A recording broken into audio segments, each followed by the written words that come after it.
Latvijas Titaniks pilnā gaitā dodas zaļā kursa virzienā. Tikmēr viens no pirmajiem ASV prezidenta Donalda Trumpa lēmumiem bija Amerikas Savienoto Valstu izstāšanās no klimata vienošanās.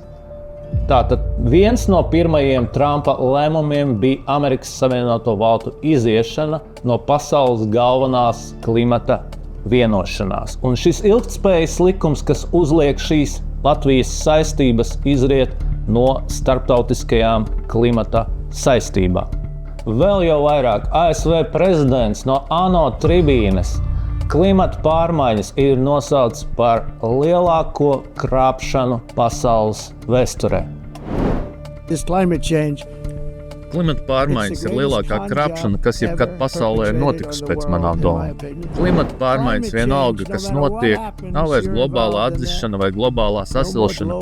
Visas šīs prognozes, kuras ir taisījis ANO un citi, bieži sliktu iemeslu dēļ, bija nepareizas. Tās ir veidojuši stulbi cilvēki. They were made by stupid people. Stupid people, stulbi cilvēki. Vai mēs esam stulbi cilvēki?